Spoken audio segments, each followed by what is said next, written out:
Well, dear students, in our second session of this revision classes, let us go ahead with our topic called as work, power, and energy from first year PU1. So already you have gone through this topic, so we will be having the glimpses of whatever we have learned in this chapter in our previous year. So let us start the things with the concept of work done. So work is said to be done when a force applied on a body displaces the body through a certain distance in the direction of force. So basically, work is defined as force into distance or displacement. Basically, this is the equation. But here we have to consider that component of displacement which is in the direction of force. This is an important aspect. So work is energy transferred to or from an object by means of a force acting on an object. So work is also termed as energy, which is transferred from one object to another object by means of force. If energy transferred to the object, work is positive. If energy is transferred from the object, work is negative. So if it is transferred to the object, then the work done is said to be positive. If it is done transferred from the object, so then it is said to be negative.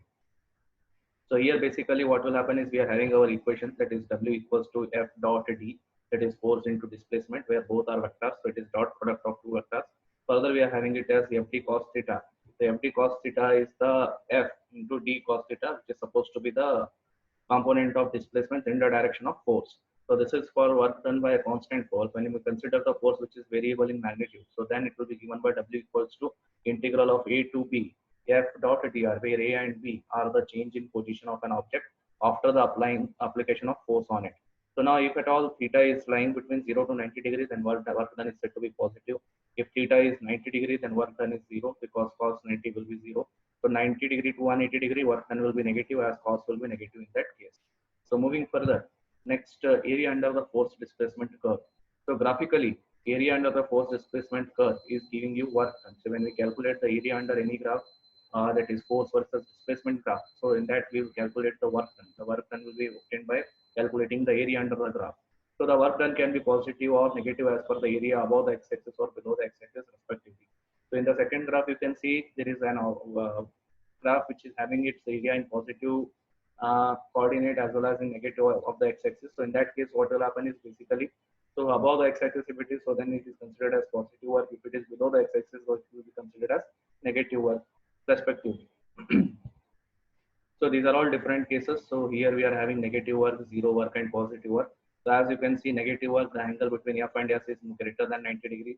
The work done by friction force, which is equal to here angle between force and displacement is 180 degree, and work done by gravity is also equal to where the angle is equal to 180 degree. Hence, in these both cases, the work done will be negative.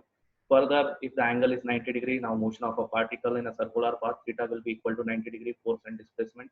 So hence here the work done will be zero.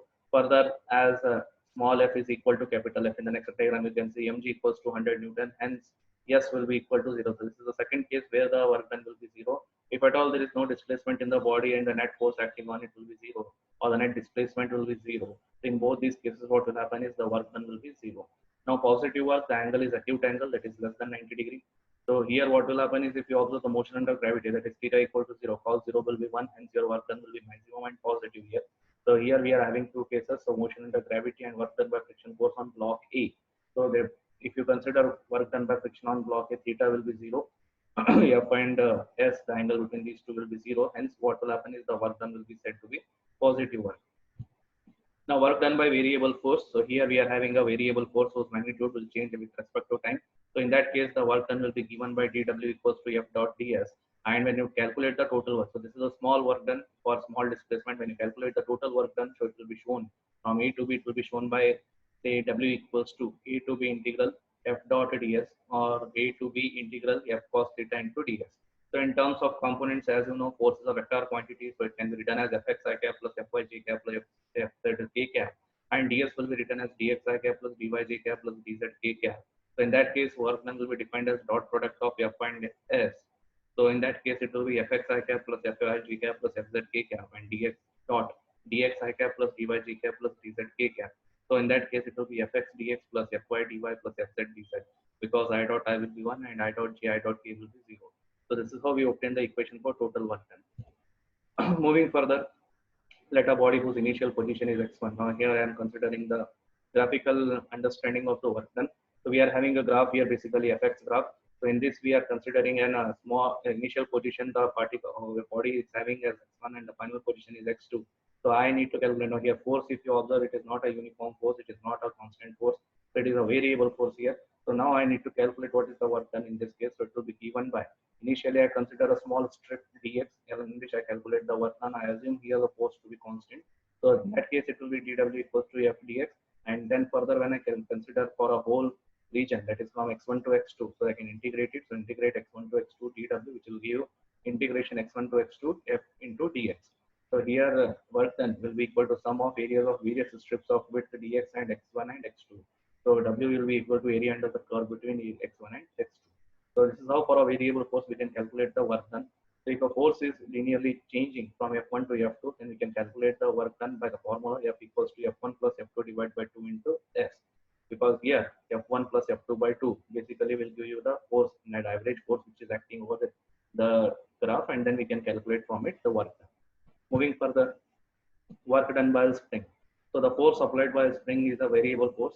So here we should consider the spring force. So it will be force applied by the spring is considered as variable force. It is not constant in magnitude.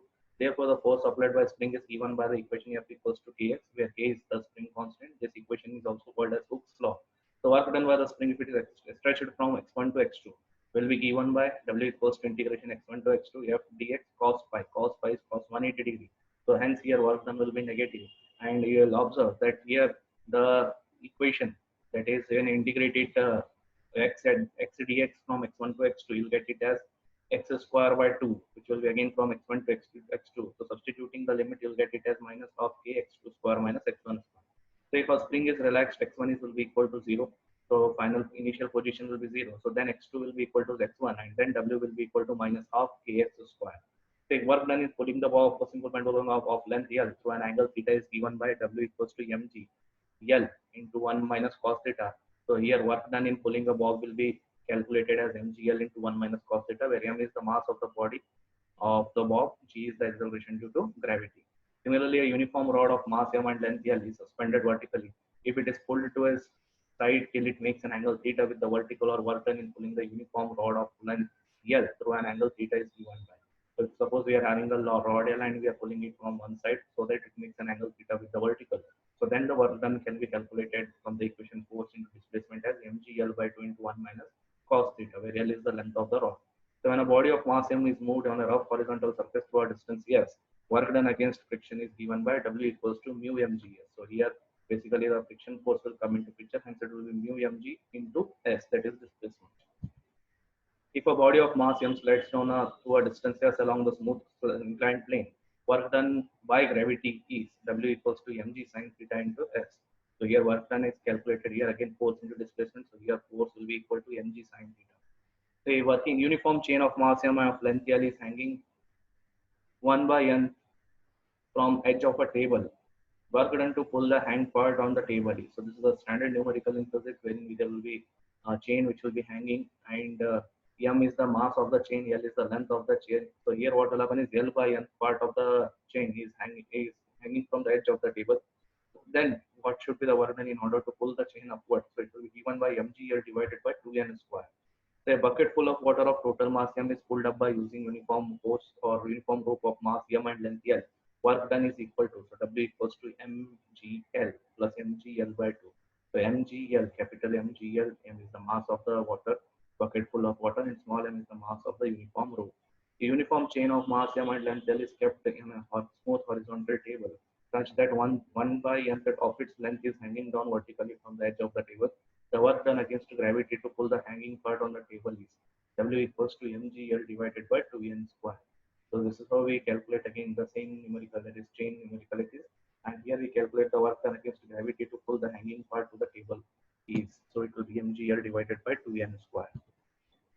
Kinetic energy, coming to the next part, that is energy. In first part, we have seen the concept of work done and other things related to it. Now coming to the kinetic energy. Kinetic energy is associated with the state of the motion of a body.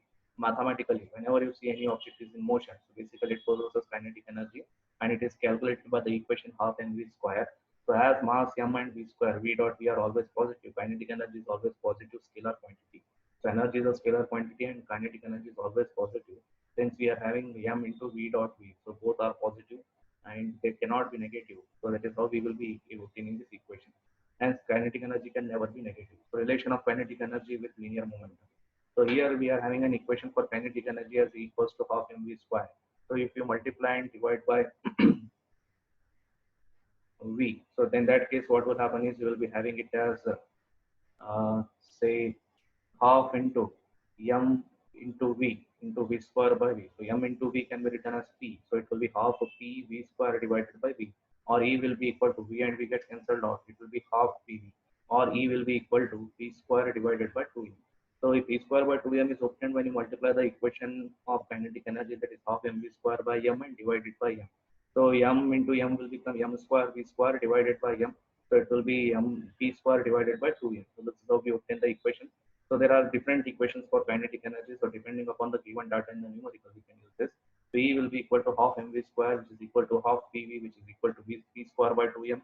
And further, momentum P will be equal to 2e by v, which is equal to root of 2m. So this is the equation for momentum relating to kinetic energy.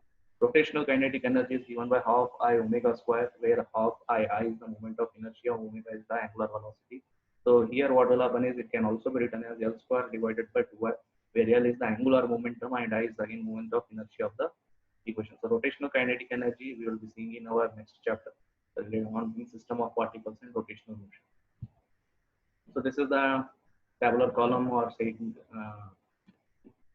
slide which will demonstrate about the energy. The energy is the ability to do work.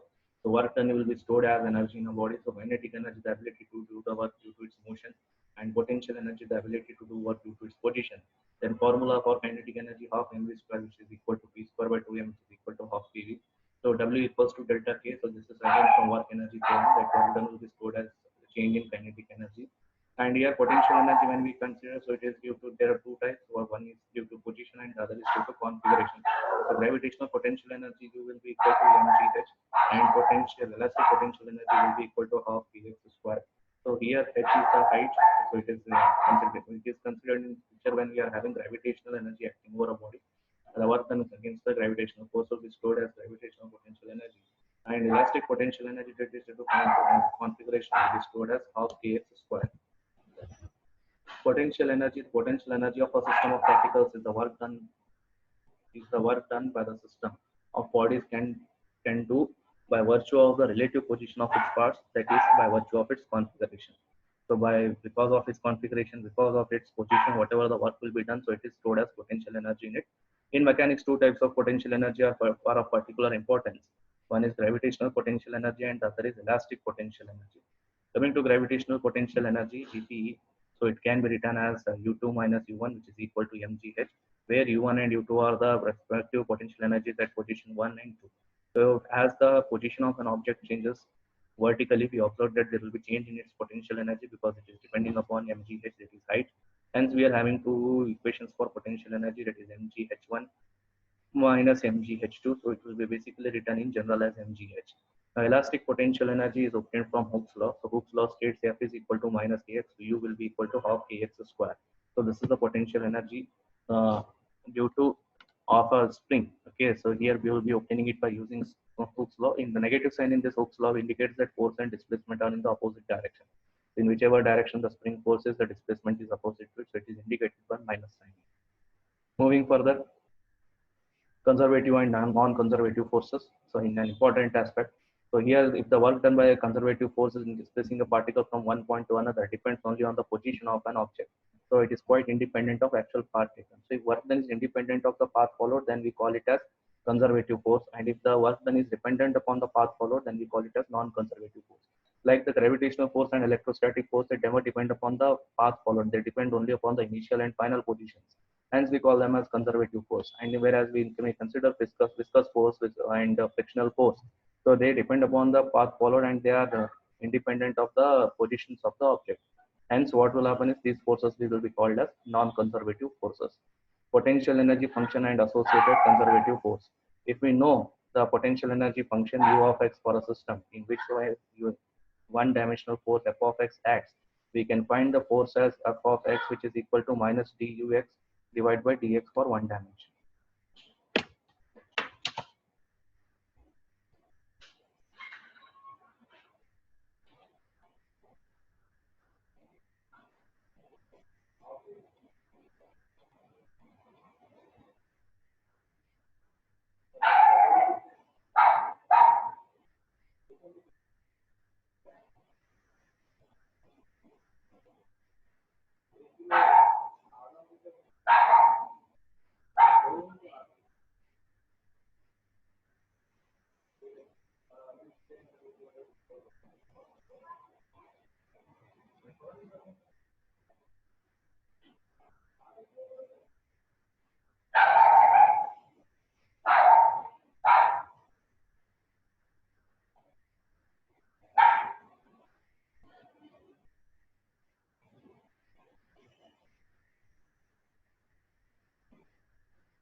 So here potential energy as a function of U of x and associated conservative force. So if you know the potential energy function U of x for a system in which a one-dimensional force f of x acts, so we can find the force f of x as minus dux by dx. So this is supposed to be the correlation between force and potential energy. So in three dimension, f will be equal to minus dou u by dou x. So we call it as partial differentiation. Then further we are having it as expression which says that the conservative force acts in the direction of decreasing potential energy and the force is equal to the rate of decreasing of potential energy.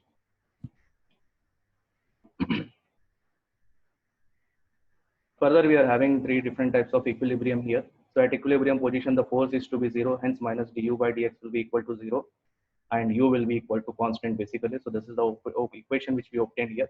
So here stable equilibrium is the stable equilibrium. What will happen is the potential energy is minimum, that is d square u by dx square is less greater than zero, and in unstable equilibrium the potential energy is maximum, that is d square u by dou dx square will be less than zero. And if potential energy is constant with respect to distance, the equilibrium is said to be neutral. So this is how what will happen is we observe that we have three different types of equilibrium, that is stable, unstable, and neutral. Principle of conservation of mechanical energy. So here what will happen is the entire mechanical energy of an isolated system will remain constant. So mechanical energy is the sum of potential energy and kinetic energy. So hence it will remain constant. Further, energy theorem, we are having work energy theorem, which says us that work done on a body is equal to change in its kinetic energy or its change in its potential energy. So here it can be written as W equals to Fs or F dot S, which is equal to delta K, that is final kinetic energy minus initial kinetic energy. Then it will be also equal to half mv square minus half mv square. Then similarly in terms of potential, it can be written as mg h2 minus h1. So this theorem is valid for a system in presence of all types of forces, that is external or internal, conservative or non-conservative. In any kind of forces, this theorem can be applied. Moving further, coming to the concept of power. So time rate of doing work or time rate of dissipation of energy is called power. So P equals to F dot V is the equation. So here this equation is obtained by the equation of definition of power, that is P equals to W divided by T. W is written as F dot S divided by T. So F into S by T can be written as displacement by time, can be written as velocity. So hence it is F dot V. It is the power generated because of force F, where V is the velocity of point of application of force in the frame considered. The power of a machine gun firing n bullets each of mass m with a velocity v in a time interval t is given by P equals to mn square divided by 2p. So this is a standard numerical in which we observe that the power of a bullet can be calculated. So power of a machine gun is calculated. So it is given by the equation mn square divided by 2t, where m is the mass of each bullet and n is the number of bullets. So if a motor pump set lifts water of mass m over a head or height h in time t, its output power P will be equal to mgh by t. So basically, pump is used to lift the water, and if the water is lifted from height h and mass lifted will be m in time t, then the output power will be given by mgh by t. If eta is the efficiency of motor pump set, then the input power P input will be equal to mgh divided by t into eta. That is, basically eta will be equal to output power divided by input power. So that is the equation for efficiency. So we get it as mgh divided by t into eta. A conveyor belt moves horizontally with a constant speed v. Travel is falling on it at a rate dm by dt. Then extra power required to drive the belt is. So whenever we observe that basically in stone crushing machines, there will be belt which will be running over by conveyor, and on which there will be gravel which will be falling at a rate of dm by dt. So then P will be equal to the power of required to pull it will be basically equal to dm by dt into v square. If a car moves on a rough horizontal road with constant speed v, then the power of its engine is P equals to mu mgv. So mu mg is supposed to be the frictional force into velocity. Force into velocity is equation, hence mu mg into v, where v is the constant speed of the car on a horizontal road. When a liquid of density delta is coming out of a hose pipe of area of cross section A with a velocity v and strikes normally a wall and stops dead, then the force exerted by the liquid on the wall is F equals to delta kV square, and the power exerted by the liquid is P equals to delta A VQ. So this is how we calculate the force from the equation of power. Moving further,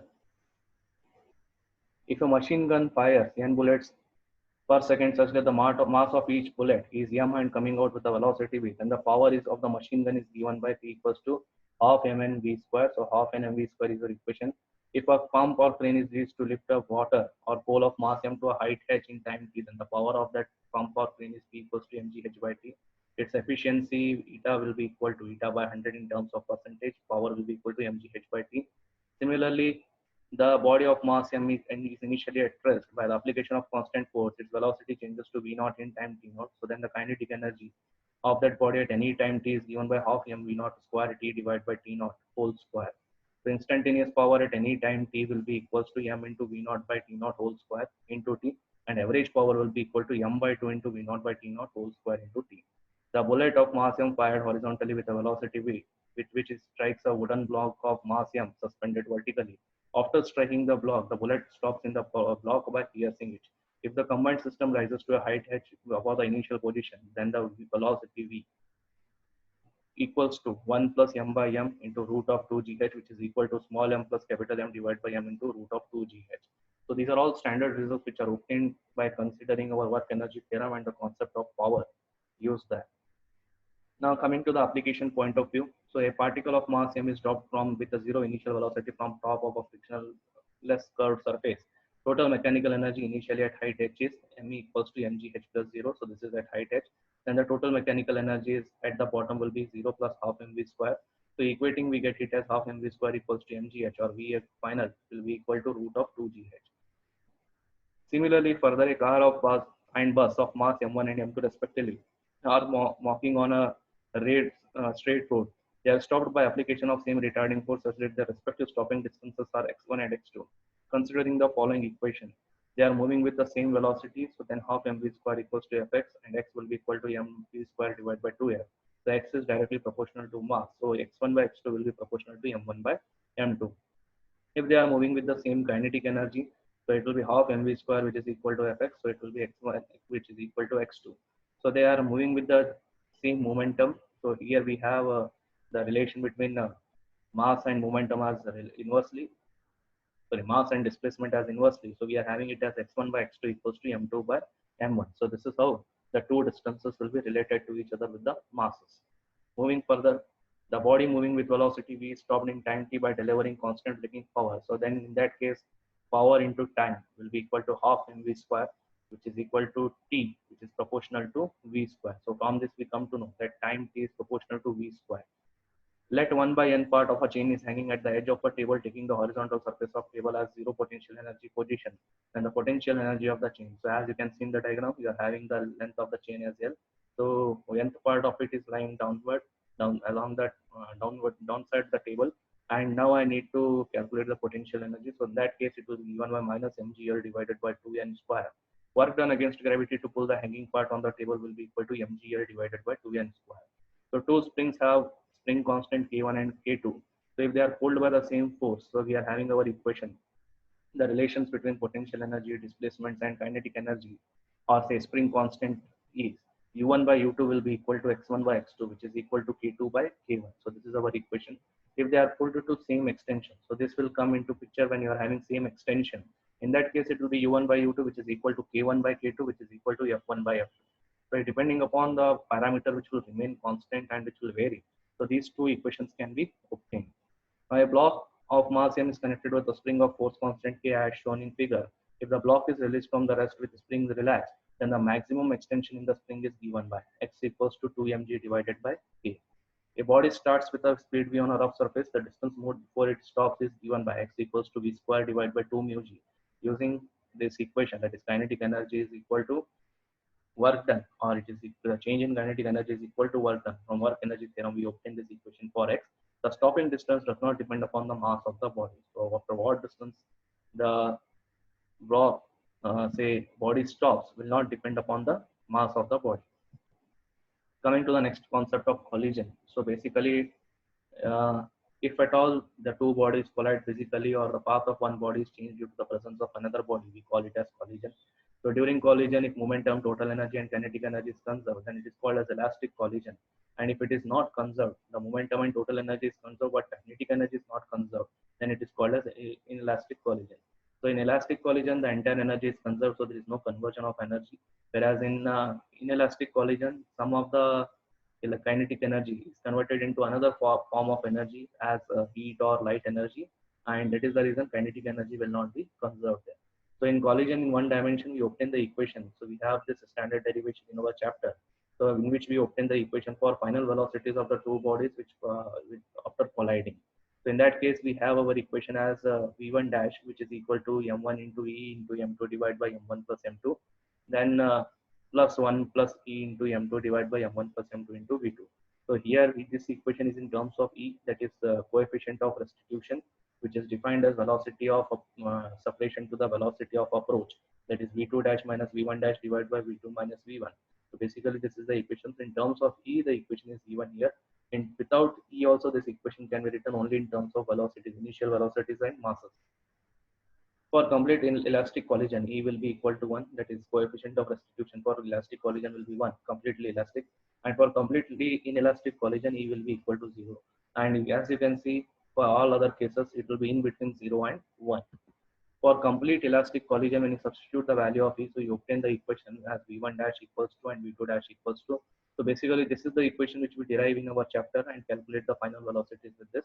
And if the two objects with mass m1 and m2 moving with velocity v1 and v2 respectively suffers perfectly elastic collision, and if their velocity after collision are v1 dash and v2 dash respectively, so then we have this equation for v1 dash and v2 dash. Then there will be few cases where m1 is very much greater than m2 and m1 is less than very small when compared to m2 and m1 is equal to m2. So in that case, we obtain our following results. So v1 dash equal to v1, v1 dash equal to minus v1 plus 2 v2, and v1 dash equals to v2. And similarly, the other side, the result will be on other hand. So this is how we obtain the equations. These equations are necessary in order to solve the equation. The equation for velocity, final velocities will be important when v1 dash and v2 dash in order to obtain the equations. Further, in elastic collision, a body of mass m1 is moving with velocity v1 collides with other body of mass m2 moving with velocity v2. So if the collision is totally inelastic, then the combined velocity, in the case of inelastic collision, the final velocity will be given by m1 v1 plus m2 v2 divided by m1 plus m2. If a body of mass m moving with velocity v collides inelastically with a stationary body of mass m, then after collision, velocity of first body v1 dash will be equal to v by 2 into 1 minus v. Again, e here is coefficient of restitution. The velocity of second body v2 dash will be equal to v by 2 into 1 plus e. So decrease of energy during collision, change in kinetic energy. As I have said, in inelastic collision, there will be kinetic energy converted into another form of energy. So we have it as delta K equals to 1 by 2 m1 m2 divided by m1 plus m2 1 minus e square into v1 minus v2 whole square. The body falls from height h, collides on the surface. Height achieved by the body after n collision is hn equals to e to the power 2n into h. So now distance traveled by the body before it becomes steady, d will be equal to h into 1 plus e square divided by 1 minus e square. And time taken by the body to become stationary will be t equals to 1 plus e divided by 1 minus into root of 2h by g. So this is how we obtain it. So this is all about your work power and energy. So it is a quick revision on the topic. I hope this will be helpful to you all.